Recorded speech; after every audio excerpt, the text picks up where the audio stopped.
Hello and welcome to Sideways. This week we're talking about why we sometimes find ourselves in relationships that are not only dissatisfying but also downright damaging. We're talking codependency, love bombing and limerance. And I'm also slightly disturbed by Martin's spooky dim lighting. Toxic relationships. Good evening. Good evening. I can't see you. Why is that then? Oh, because I've got my eyes closed. I can't see myself either. Let's have a look. Start video. Crikey. Oh, you're in because it's the evening. You're in a dimly lit room. It looks rather ghostly. It is weird. I've put I'm using my desk light to sort of light me up, but it's a bit too close to my head. It's a bit hot. It looks like a halo. Yes. Well, that's very suitable. I think, don't you? Not really. No. This is the latest episode we've ever recorded. I know. It's just coming up to 8:30 in the evening. I mean, it's obviously we've both been quite busy today, but good to catch up anyway. Yeah. Have you? So actually, it's also because it's a Thursday. Have you listened to this week's episode yet? I have. I know that you weren't particularly keen on the Tony Slack. Grown on me. Well, I listened to it. I thought it was pretty good, and I've just been on a Zoom meeting with the Aspire to Be people. Yeah, and we have some people on there that download it straight away as soon as it's available and listen to it. And the feedback was very good. Oh. So I think you were worrying unnecessarily. Oh well, I was wrong. So there we are. I think you might have a touch of that perfectionism you've always been going on at me about. I'll tell you what, though. The thing about having dim light, it means I can't see the full extent of your hair anymore. Anyway, did you want to talk about the barbers this week? Not really, no, mate. No, I think we did talk about hair last week quite a bit. But I wanted to talk to you. It was one of your ideas, actually. You set me up for this one. So I'm expecting quite a lot from you on this one, which is toxic relationships. Oh, yeah, toxic relationships. I can't even remember why I suggested it. I think you'd mentioned it in one of the previous episodes. And I thought, that sounds like a good one to explore. Well, it does come up a lot in groups, but I think it's probably best, before we kick off, to define what a toxic relationship actually is. I don't know if did you want to? How would you? Well, I suppose it's a very interesting question. I would define it as a relationship that you're in that is destructive to you, and that you stay in regardless of that. I suppose that would be a simple definition. Where you're not only your needs not met, but actually being in the relationship is doing you some damage. Yeah, I mean, obviously, when you mentioned it to me about about doing one on toxic relationships, I obviously did a bit of research. Yeah, obviously. Yeah. And you're right. There's several different definitions, but the one I think I found that seemed to be most related to the ones that I've been in myself or have known other people to talk about in the groups is where the relationships sort of characterised by the behaviours on behalf of the toxic partner. So there's sort of emotional and sometimes physical damage to the other partner. Yeah. So it tends to be one toxic partner within the relationship. A latent and a blatant, if you like. Yeah. Yeah, I don't know what quite that means, but Well, someone in the relationship is one up, and the other person tends to be one down. Yeah, that makes sense. I mean, it's sort of they tend to be apparently again they're characterised by sort of insecurity and sort of self-centeredness and sort of narcissism and that sort of thing. Would you agree? Mm-hmm. Yeah. I mean, if you have a very unequal relationship, then it's not unusual to find that one partner adopts a position of grandiose behaviour, narcissism almost, and the other one is kind of constantly shameful. That sort of pattern keeps the relationship going on. The person who's shameful is always wanting the approval of the person who's grandiose, and the person who's grandiose is always pushing the other person into shame. Yeah, I mean, it was yes. I mean, from my own personal point of view, after I got divorced, I went into a couple of relationships fairly quickly, and they were extremely toxic. I mean, the first one, I said earlier on about one of the partners being toxic, but certainly looking back on it, the first relationship that I entered into, we were both pretty toxic. We were both alcohol dependent, which was it was never going to be a match made in heaven, even though it seemed fairly attractive to me initially. It was awful, really. Yeah, I mean, in that scenario, you're almost in a kind of codependent relationship, aren't you? Yes, I think you're right. Yes. So you're right. It is kind of, in a sense, it's toxic for both of you.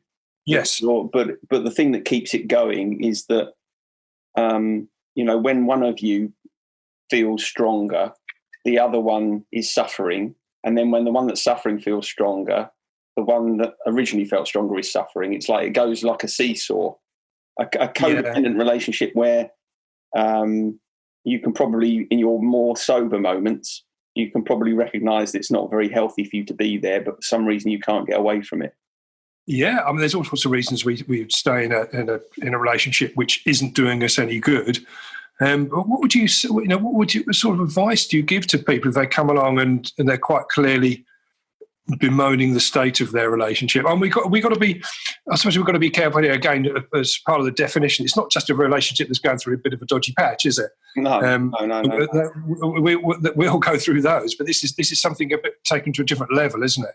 Well, I think the thing that really kind of struck me about it when you mentioned it previously, I can't remember when it was. I think it was on one of these episodes. It might have been when we were just chatting, but the thing that kind of sparked my interest was that my suspicion is that when you have people in group who are struggling with a toxic relationship, it probably won't be the first time that it's happened.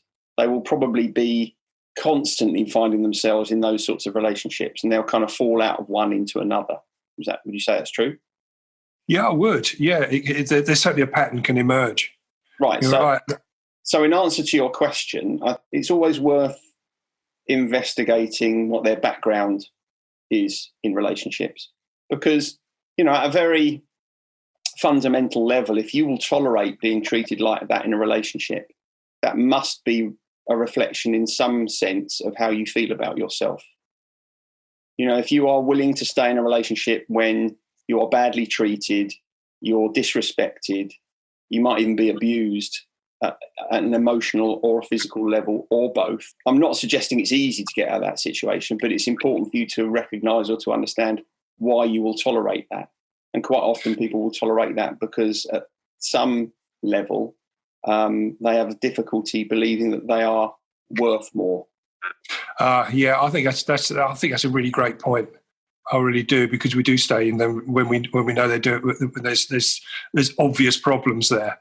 And I think in addiction, I think we come across it quite a lot, because sometimes we have, well, I say sometimes, it's quite regular, where some partners have been kept in their addiction by their partner. Do you see what I mean? Because it helps them to maintain that control over them. And then that the person that's in there, the disenfranchised partner, becomes sort of dependent upon the other person for their opinion, and they doubt their own. And I think, and as an addict, you're struggling with self-esteem issues anyway. You don't like yourself very much, and you almost get to the point which you touched on earlier on, where you feel like, well, this is what I deserve. Actually, someone coming into recovery can be a threat to their partner, because when you're in the throes of addiction, we know how you are likely to feel about yourself as an active addict. And so, your partner has all the power, really. I mean, it doesn't have power in terms of making you behave differently, but you're kind of full of shame, aren't you? So yes. You will probably defer to your partner. You'll probably feel a great kind of need and a requirement for the support of your partner. And obviously, as you go into recovery, the likelihood is that is going to change to some extent, because that's what recovery demands, isn't it? That you are able to take a greater level of responsibility for yourself, and you have to begin to see yourself differently, have to begin to see a different level of value in yourself, and be more responsible for your own behaviour, which obviously takes some control away from a partner. Again, a great point, and we do come across that a lot. When you go into recovery, you change as a person, you change dramatically, and the other person in the relationship can often have problems with that, which is why we always encourage them to, for the other partner to seek help themselves. We've had yes, we get it where people will go to Al-Anon, for example, right, and they'll get help so they can understand the condition. And often we find that perhaps the partner has sort of encouraged them to go into recovery, and then when they've gone into recovery, they're not sure how to handle it, and some they don't like it, as you say. And so it can either really strengthen a relationship when they work through it together properly, or it can break it. And so you have to be really careful there as to, you can't give advice in that area. You couldn't possibly do that, but you can help them understand what changes they're going through. And, if the other partner wants to understand it as well, then they need to get some outside help. Would you agree? Yeah, for sure. I mean, what you were talking about a moment ago, the undermining of your partner's sense of self and confidence. I mean, that's, you're really talking about gaslighting, aren't you there? So the idea that if anything goes wrong, you're always telling your partner, or you're always told that you're the problem.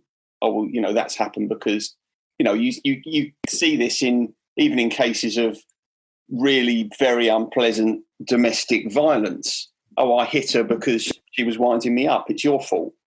I mean, it's not just male to female, but obviously that's much more prevalent. But that's a terrible example of gaslighting. That whatever goes wrong or whatever terrible behaviour falls upon you, well, you brought it on yourself.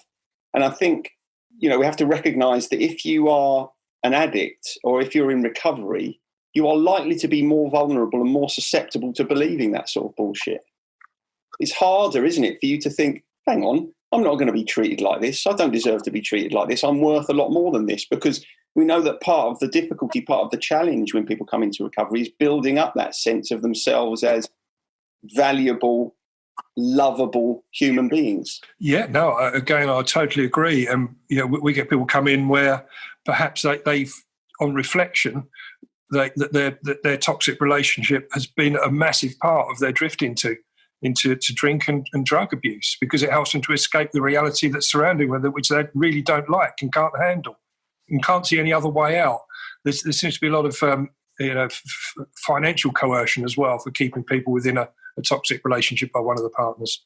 Yeah, I mean, and that echoes something that we've been speaking about previously, which is what comes first, an addiction or some other problem. Is it the addiction that causes the mental health problem, or is it a mental health problem that causes the addiction? If you get yourself stuck in a cycle of destructive and toxic relationships, then at some point you're going to need to try and get away from that. Now, obviously, the healthy way to get away from it is to try and understand why you keep doing it and stop it. But if you can't do that, or you don't do that, the likelihood is you're going to escape into something else, and that might be drink, it might be coke. Yeah. It might be promiscuity. It could be anything. But you're going to find something that's going to take you away from the horror of that day-to-day existence. Yeah. No, that's again another very good point. Now we have something that comes up quite regularly, probably more regularly than you'd think, but it's dangerously destructive. Is when people will enter into a relationship with their drug dealer. Now that has got to be. I mean, I'm laughing, but it's serious, and I've seen it happen more often than I thought that would happen, but it does, and it's often, a female, a girl would get coerced into a relationship by their drug dealer, who is obviously then in absolute total control. Yeah, it's not only is he feeding them their drugs, but they're exerting control in every other aspect of their life as well. And as you can imagine, that becomes very much a nightmare scenario. Yeah, because if it's difficult to get out of if we can use the phrase, standard toxic relationship, that one's got a whole nother level to it, hasn't it? Because there's not only a kind of dependence there on needing someone to tell you you're okay and to feel okay about yourself through the behaviour of your partner, but there's also a chemical and psychological dependence on the drug that they can provide you. I mean, that is I mean, I'd be interested to know. So if you have people that come into group that have taken up with their dealer, have you also known people that have managed to get out of that relationship? Yes, I have actually, but it's taken recovery. It's taken an awful lot of strength, and it's taken a lot of outside help to manoeuvre that particular situation. I mean, we've had, people have ended up in that situation. They got out of it and ended up in refuge shelters, for example. Yeah. We've had cases where they've had, someone there was an attempted murder on someone's life. Yeah. And so it gets really, really desperately difficult to deal with, as you can imagine.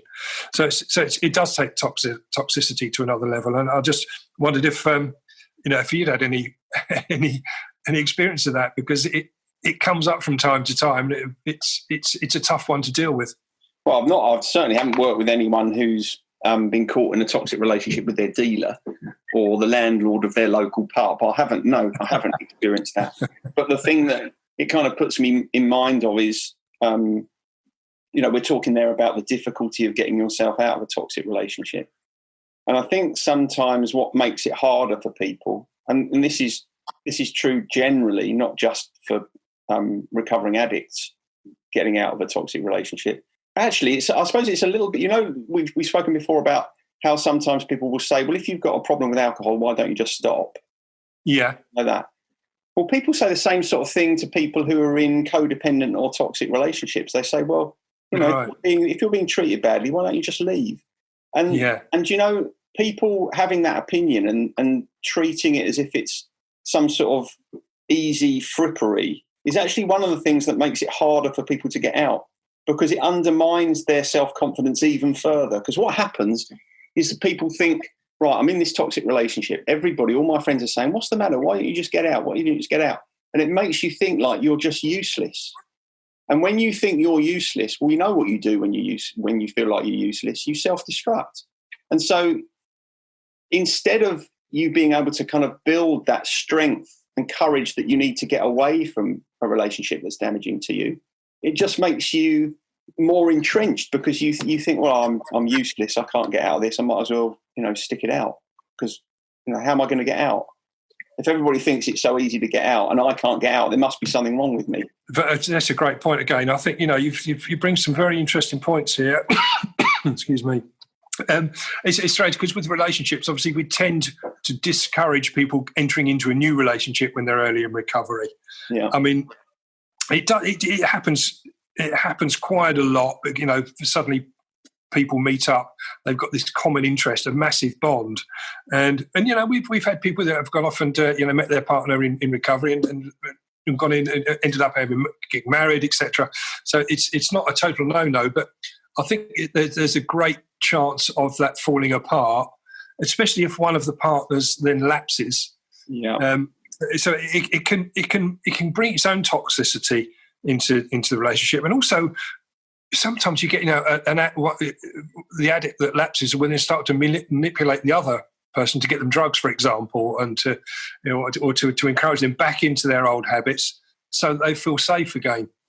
Yeah. And so it's a real minefield. So we do tend to say, give it a year or so to get your recovery under control, because it's a strange feeling when you first go into recovery. You get this awakening in many areas, and one of them is a sexual awakening, and it's quite tricky. It's quite tricky. About your sex life, are we?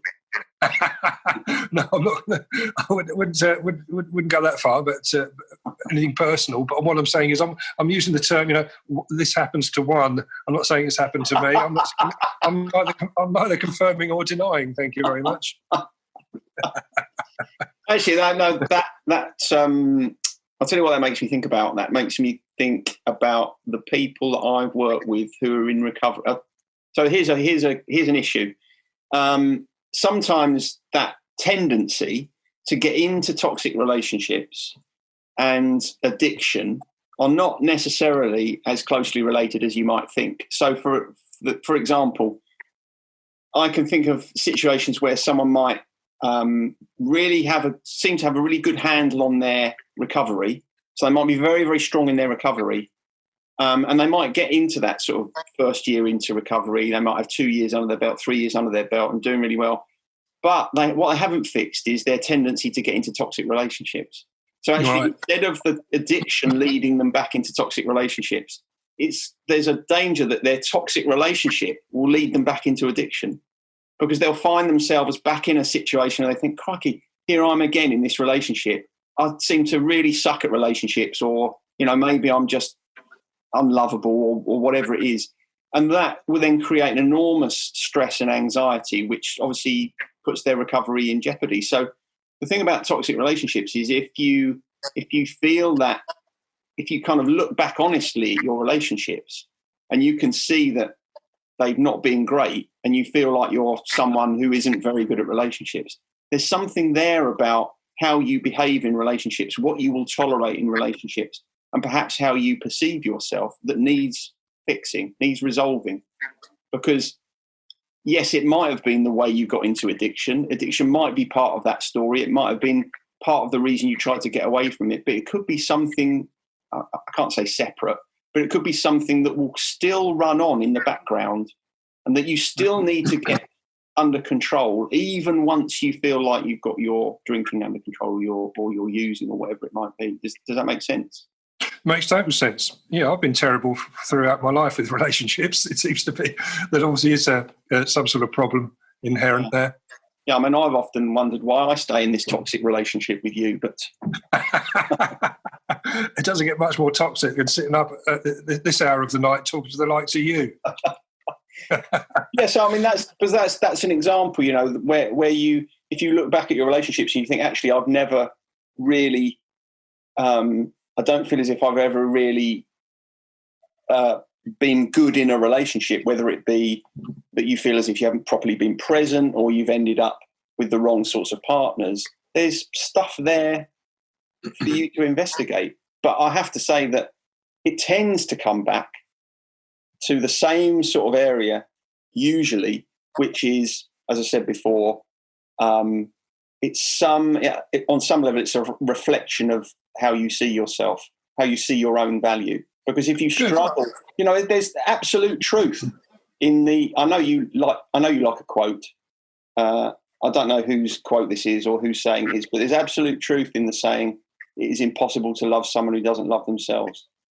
Because someone who doesn't love themselves will push away healthy love. They'll take on damaging and toxic love because they kind of feel like that's what they deserve. But they won't accept good, nourishing, healthy love because they kind of don't know it and don't trust it. Well, that's an interesting point, because one of the quotes I come across was real love. It's a phrase, really. Real love cannot happen in a toxic relationship. Oh. It's almost like a question, with a question mark at the end. Discuss, isn't it, in an exam paper? Yeah. But I think I don't think it needs much discussion. Really, it's true, isn't it? Absolutely true. It's like when a relationship ends and someone is desperate and they get super needy and they'll say something like, "But I can't live without you."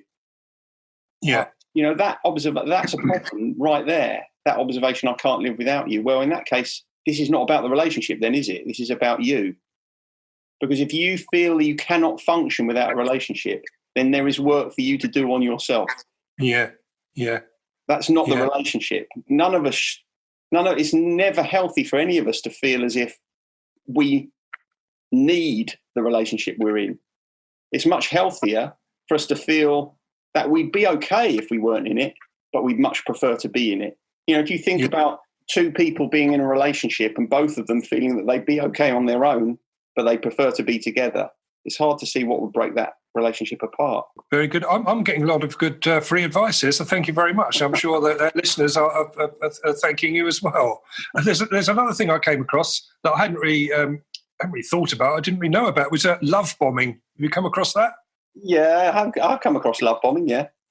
Yeah, it was said it's using love and affection to manipulate the other partner, and I was trying to work out what that really meant, and I don't think I came up with a proper answer of what love bombing really is. Well, I mean, it's indicated in the description that you've given. It's like, someone you can say, "Oh, I love you. You're everything to me. You're so amazing," and you'll constantly flood someone with, I don't know, flowers, gifts, love letters. It's like there's something That's not healthy, is it? There's something there it's got a desperation to it. It's got a neediness to it, which is disturbing. It's a bit stalkery, isn't it? Right. Okay. Yeah. I suppose it is. Yes. I came across the phrase. I wasn't sure about it. I thought I'd ask you, and you've answered it very well. Yeah. I like that. Anything. Whenever there's a situation where, in the face of trouble in a relationship, one partner is saying, "Yeah, but I need you so much. I can't do without you. I love you so much." It's like when I've worked with couples, and there's one partner doing that, you kind of have to say to them, "Hang on, you're making this about you. You're not listening to what your partner's saying. If your partner's saying, 'I'm not happy,' it's no good you saying, 'Yeah, you might not be happy, but I can't do without you. I really need this. I really love you.' That's the problem. You're kind of illustrating the very problem. You're not listening to what your partner's saying. If your partner's saying, 'I'm not happy in this relationship,' the biggest mistake that you can make is not saying, 'Tell me about it. I need to understand that.' Because that is an indication of you taking into account and caring about what your partner needs and what makes your partner feel okay. That shouldn't obviously be your 100% priority all the time, because you've got to take care of your own needs as well. But if in the face of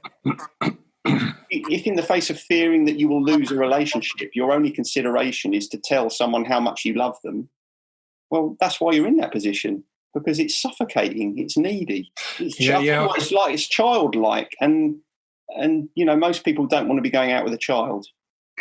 I'm enjoying the way you're talking so enthusiastically about all this. I love this stuff. I love this stuff. I mean, I really, really enjoy working with this stuff. I mean, it